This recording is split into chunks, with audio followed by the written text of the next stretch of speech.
பேராசிரியர் அருணன், உங்ககிட்ட இருந்து தொடங்குறேன். முதலமைச்சருடைய இன்றைய கடிதம், தொகுதி மறுசீரமைப்பு, 7 மாநிலங்களுக்கு கூட்டு நடவடிக்கை குழுவோட கடிதமாக இருக்கட்டும், அல்லது அந்த மாநிலங்கள் அல்லாது மற்ற மாநிலங்களும் இதில் பஞ்சாப் உள்ளிட்ட மற்ற மாநிலங்கள், தென்னிந்திய மாநிலங்கள் இல்லாமல் சேர்க்கக்கூடியதற்காக எழுதப்பட்டிருக்கக்கூடிய இந்த கடிதம் மிக முக்கியமான ஒரு கடிதம். அதே நேரத்தில் இங்கே இன்றைக்கு அமைச்சர் மொழியை குறித்து உள்துறை அமைச்சர் பேசியிருக்கக்கூடியதும் கவனிக்கப்பட வேண்டிய ஒன்றாக இருக்கிறது. இது ரெண்டுமே அடுத்தடுத்து தமிழ்நாட்டில் பேசுபொருளாக இருக்கிறது. இங்கே இருமொழி கொள்கைக்காக இங்கே ஒரு குரலை மாநில அரசு மிக அழுத்தம் திருத்தமாக வைக்குது. முதலமைச்சர் இங்கே இருமொழி கொள்கைன்றாரு. மும்மொழி கொள்கை வேண்டும்னு பாஜக கையெழுத்து இயக்கம் இங்கேயே நடத்துகிறாங்க, தமிழ்நாடு மாநில பாஜக. இதை எப்படி பார்க்கணும்? இப்போது போகிற இந்த அரசியலுடைய கணக்கு என்னவா இருக்கு? என்னை பொறுத்தவரையில் அரசியல் மிக கச்சிதமாக சரியாக போய்கொண்டிருக்கு. அதுல முதலமைச்சருடைய அந்த முன்னெடுப்புகள் மிக முக்கியமான அம்சங்களாக இருக்கு. இப்ப இந்த அனைத்து கட்சி கூட்டம், தொகுதி மறுவரையறை என்பது பற்றி, அதுல எங்க கட்சியினுடைய மாநில செயலாளர் தோழர் சண்முகம் கலந்து கொண்டு ஒரு முக்கியமான கருத்தை சொன்னார். முதல்ல அவர் இதை வரவேற்றார். தென் மாநிலங்கள் எம்பிக்கள் கொண்ட ஒரு கூட்டு நடவடிக்கை குழு, இது ஒரு அருமையான முன்னெடுப்பு, வரவேற்கிறோம் எங்க கட்சி சார்பா.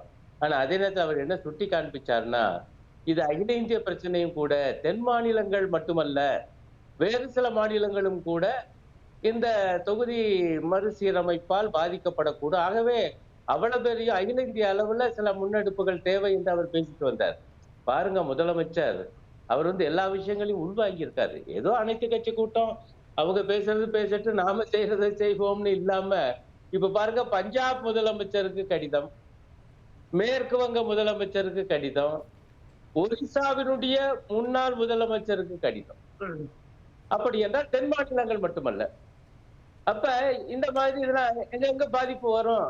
ஏன்னா இந்த மாநிலங்களில் எல்லாம் மக்கள் தொகை, அந்த குடும்ப கட்டுப்பாட்டின் காரணமாக மக்கள் தொகை என்பது அந்த வேகம் அதிகரிக்கிற வேகம் குறைவாக இருக்கலாம். ஆகவே இவங்களுடைய திட்டம் இருக்கு பாருங்க, இன்றைய மக்கள் தொகை கணக்கெடுப்பின் அடிப்படையில் தொகுதி மறுசீரமைப்பு என்பது, அது இந்த மாநிலங்களை எல்லாம் பாதிக்கும் என்று அவங்களை அழைத்தது என்பது அற்புதமான அருமையான ஒரு ஏற்பாடு. என்னை போன்றவங்க எல்லாம் ரொம்ப உற்சாகத்தோடு இதை வரவேற்கிறோம். இது கண்டிப்பாக பாஜகவுக்கு, குறிப்பாக மோடி அரசுக்கு, இன்னும் குறிப்பாக உள்துறை அமைச்சர் அமித்ஷாவுக்கு பெரும் சிக்கலை உருவாக்கும். அங்க அந்த வருமுன் காப்பது என்பது என்ன, 2026 அவங்க எதையும் செய்ய போறாங்க. இல்லாட்டி 848 இருக்கைகளையே இந்த புதிய நாடாளுமன்ற கட்டடத்துல மக்களவைக்காக உருவாக்கணும். இவ்வளவு இருக்குது. இந்த கடிதத்துல தென்னிந்தியான்னு வரும்போது சந்திரபாபு நாயுடுவுக்கும் அனுப்பப்படுகிறது. அவர் அவங்க கூட்டணியில இருக்கிறாரு. அவர் இதை எப்படி எதிர்கொள்வார் அப்படின்னு நீங்க பார்க்கறீங்க? இல்ல, அவரு எதிர்கொண்டுதான் ஆகணும். ஏற்கும் உடனே அவரை தென் மாநிலங்கள்ல ஆந்திராவும் பாதிக்கப்பட போகுது. அவர் அந்த கூட்டணியில இருக்காரா இல்லையா என்பதால பிரச்சனை. ஐயா, உங்க மாநிலமும் பாதிக்கப்படும். இந்த மாதிரி மக்கள் தொகை அடிப்படையில் மறுசீரமைப்பு என்றால் குடும்ப கட்டுப்பாடை ஒழுங்காக கடைபிடித்ததற்கு தண்டனை கிடைக்க போகுது, எச்சரிக்கை. அது அவருக்கும் சொல்லப்படுது. அவர் என்ன எதிர்வினையாற்றான்னு பார்ப்போம். அதான் இதுல கூட்டணி பற்றி கணக்கு கூடாது. மிகச் சரியான முறையில இந்த கூட்டணி கணக்கை அவர் எடுத்துக்கொள்ளாமல் பாதிக்கப்படக்கூடியது என்று எதிர்பார்க்கப்படுகிற அனைத்து மாநிலங்களுக்கும் கடிதம் அருமை. அது ரெண்டாவது அமித்ஷாவுடைய பேச்சு பற்றி நீங்க சொன்னீங்க, அதை பூரா நான் வாசிச்சேன். அவர் இந்தியில பேசியிருக்காரு, அதுக்கு கீழே ஆங்கிலம் தமிழ் எல்லாத்துலயும் வருது. அது பாருங்க, அவர் எடுத்த எடுப்புல மோடி அரசு மாநில மொழிகளை எல்லாம் ரொம்ப பிரமாதமாக அவற்றுக்கெல்லாம் முக்கியத்துவம் கொடுக்குதுன்னு ஆரம்பிக்கிறார். அப்ப இங்க இருக்கக்கூடிய சூழலை வச்சுக்கிட்டு பேசணும்னு ஒரு முடிவோட இருக்காரு. இப்ப நான் என்ன கேக்குறேன், மாநில மொழிகளை எல்லாம் இவங்களுடைய அரசு மதிக்குது என்று இவர் இன்னைக்கு சென்னையில பேசுறாரு. ஆனா அன்னைக்கு என்ன பேசினாரு? இதே வாய் என்ன சொல்லுச்சு? என்னுடைய உள்துறையில் இருக்கக்கூடிய அனைத்து கோப்புகளும் இந்தியில் மாற்றப்பட்டு விட்டன, இனி இந்தியில் தான் உள்துறை அமைச்சகம் இயங்கும். உற்சாகமா அறிவிச்சாருங்க இவர் தாங்க. மாநில அரசு பொறியியல் மற்றும் மருத்துவ படிப்புகள்ல தமிழ்ல கொண்டு வாங்க அப்படிங்கிற கோரிக்கையை அவர் தமிழ்நாடு முதலமைச்சருக்கு வைக்கிறாரு. ஏற்கனவே 2 ஆண்டுகளுக்கு முன்பும் இதே இங்க பேசி இருக்கிறார் அவரு. ஆமா. இல்ல இப்ப அதுக்குதான் அடுத்து வர்றேன். அப்ப இப்படி சொல்றதுக்கு நம்ம நிச்சயமா இப்படியெல்லாம் பதில் சொல்லுவோம். அதனால பாருங்க, இங்க பிரச்சனை வந்து நீங்க மும்மொழி திட்டத்தை ஏற்கணும். ஏற்காவிட்டால் பள்ளி கல்விக்கான அந்த ஒருங்கிணைந்த திட்டத்தின் கீழ் தர வேண்டிய ரூபாய் 2152 கோடி ரூபாய தரமாட்டோம் என்று இவருடைய சக அமைச்சர், கல்வித்துறை அமைச்சர் சொல்றார். இதுக்கெல்லாம் சொல்லணும். இதை விட்டுவிட்டு ஐயா வெந்தயம் கொடுன்னா நான் சீரகம் இருக்குங்கிற கதையா? திடீர்னு அவருக்கு பாவம் பொறியியல் படிப்பு மீதும் மருத்துவ படிப்பின் மீதும் அது தமிழ் வழி வரணுங்கிற மாதிரி அவரு பேசியிருக்காரு. அதாவது அவருக்கு விஷயத்தை திசை திருப்ப அவருக்கு ஒன்றை நான் சொல்லுவேன். பொறியியல் படிப்பை பொறுத்தவரையில பிஇ படிப்பு ஏற்கனவே தமிழ் வழியில இருக்கு. அதற்கான வாய்ப்பு அண்ணா பல்கலைக்கழகம் கொடுத்திருக்கு. சென்னையில இருக்கக்கூடிய அண்ணா பல்கலைக்கழகம் மட்டுமல்ல, அதனுடைய பல கல்லூரிகள், அதனுடைய பல துறைகள் பல ஊர்கள்ல இருக்கு.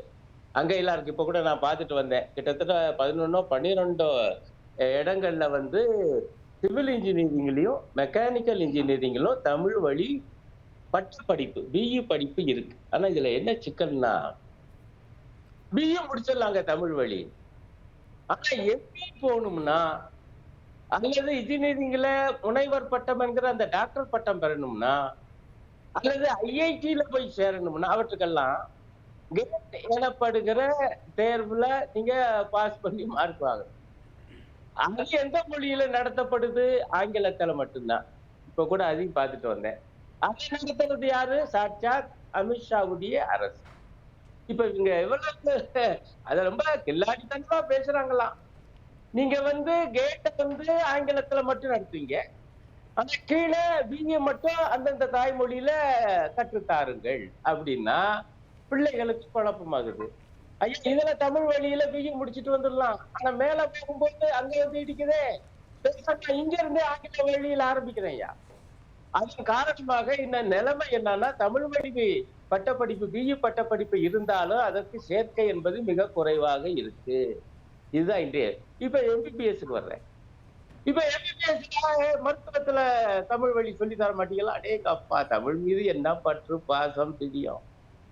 இப்ப நான் கேக்குறேன், இப்ப என்ன பண்ணி வச்சிருக்கீங்க? நீட் என்கிற தேர்வின் மூலமாக மருத்துவ படிப்புக்கு அதன் மூலமாகத்தான் சேர்க்க. இல்ல இப்ப நீங்க சொல்றீங்கல்ல இதெல்லாமே ஏற்கனவே இங்க இருக்கு அப்படின்னு. ஆனாலும் அவர்கள் வந்து இதுல திரும்ப பேசுவதற்கான காரணம் என்னவாக இருக்கு? உள்துறை அமைச்சருக்கு தெரியாதா? தமிழ்நாட்டில் இது 2010 இருக்குங்கிறது வந்து உள்துறை அமைச்சருக்கு தெரியாதா?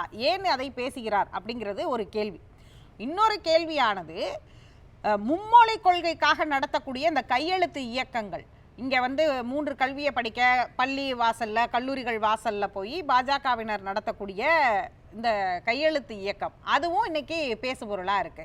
ஒரு பக்கம் இங்க இருக்கக்கூடிய மாநில அரசு ஒரு கொள்கையை பேசுது, அதற்கு நேர் முரணான ஒரு கொள்கையை வைக்கிறாங்க. இது வந்து அரசியல் களத்துல என்ன ஆகும்? இது இப்ப தொகுதி மறுவரையறை மட்டும் தமிழ்நாட்டுடைய பிரச்சனை மட்டும் இல்லை, அது எல்லா இப்ப நம்ம குறிப்பிட்ட அத்தனை அந்த தென்னிந்திய மாநிலங்கள் உட்பட மற்ற மாநிலங்களுக்கும் சேர்த்து உள்ள பிரச்சனை.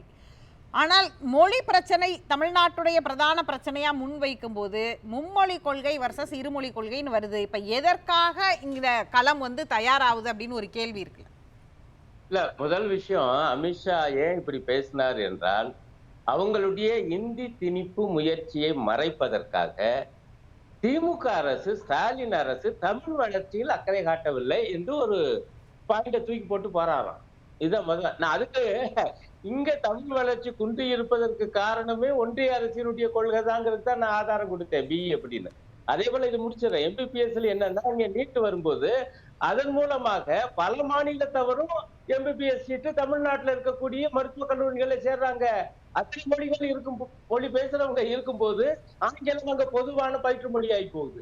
இப்ப எம்ஜிஆர் பல்கலைக்கழகத்தினுடைய இப்போ சமீபத்துல அவர் அந்த துணைவேந்தர் என்ன சொல்றாருன்னா, இப்ப முதல் கட்டமாக நாங்க என்ன முயற்சி பண்றோம் என்றால், பிள்ளைகளுக்கு புரியலை என்றால் ஆங்கிலத்துல சொல்லி தர்றோம், அதே விஷயத்துல தமிழ்லையும் சொல்றோம்.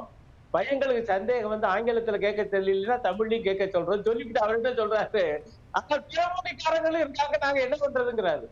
அதே போல நான் கேட்கிறேன், இங்க வந்து மருத்துவ படிப்பு தமிழ் வழின்னு பிரமாதமா சொல்றீங்கல்ல, இப்ப எய்ம்ஸ் நீங்க நடத்தக்கூடிய கல்லூரியில அங்க மருத்துவ படிப்பு எல்லா மொழியிலையும் கொண்டு வருவீங்களா? அதனாலதான் அடிப்படையான தீர்வு என்ன?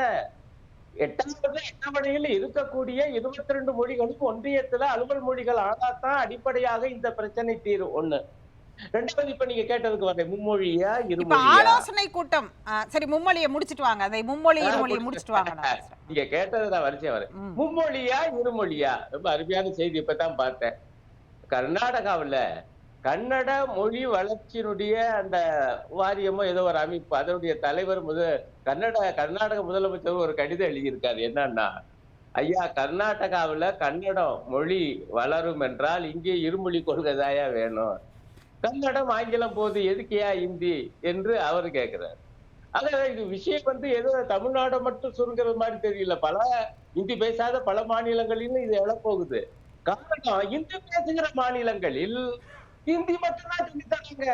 இப்ப இந்த இந்து ஆங்கில ஏற்கனவே வந்த செய்தி 2 நாளா ஓடிக்கிட்டு இருக்கு. அவங்க அருமையான ஒரு ஆய்வு நடத்திருக்காங்க. அந்த ஆய்வு என்ன சொல்லுது?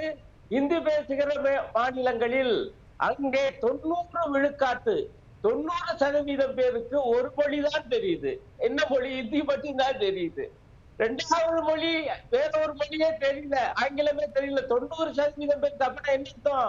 இந்தி பேசுகிற மாநிலங்களில் மும்மொழி மட்டுமல்ல, இருமொழி கூட கிடையாது. முதல்ல அங்க செயல்பட்டு வாங்க. இதுதான் இங்க எழுந்திருக்கக்கூடிய மிக முக்கியமான பிரச்சனை. இப்ப இதெல்லாம் மடைமாற்றத்துக்காக பாஜக, தமிழ்நாடு பாஜக ஒரு கையெழுத்து இயக்கம் போகுது. அதுவே வேடிக்கையா இருக்கு. பல செய்திகள் வந்துட்டு இருக்கு. வம்படியா இந்த அதிமுகல ஒருத்தர்ட்ட போய் முன்னாள் எம்எல்ஏட்ட அவர்கிட்ட கையெழுத்து கட்டாயப்படுத்தினா கையெழுத்து போட்டு அவர் மீது அதிமுக கூட பரவாயில்ல நடவடிக்கை எடுத்திருக்கு. கட்சியை விட்டு தூக்கிட்டாங்க. காரணம், அதிமுகவுடைய கொள்கை இருமொழி கொள்கை தான். அப்ப தமிழ்நாட்டுடைய ஒட்டுமொத்தமான சிந்தனை பாஜகவும் மற்றும் ஒரு சில கட்சிகளை தவிர, அவங்க கூட்டணியில் இருக்கக்கூடிய கட்சிகளை தவிர அனைத்து கட்சிகளுடைய நிலைப்பாடும் இருமொழி கொள்கை. அதுதான் சரி என்பதை வாழ்க்கை நிரூபிச்சிருக்கு, வரலாறு நிரூபிச்சிருக்குது. பிற மாநிலங்களுடன் ஒப்பிடும் பொழுது தமிழ்நாட்டுடைய வள நிலை நிச்சயித்திருக்கு. பேசலாம்.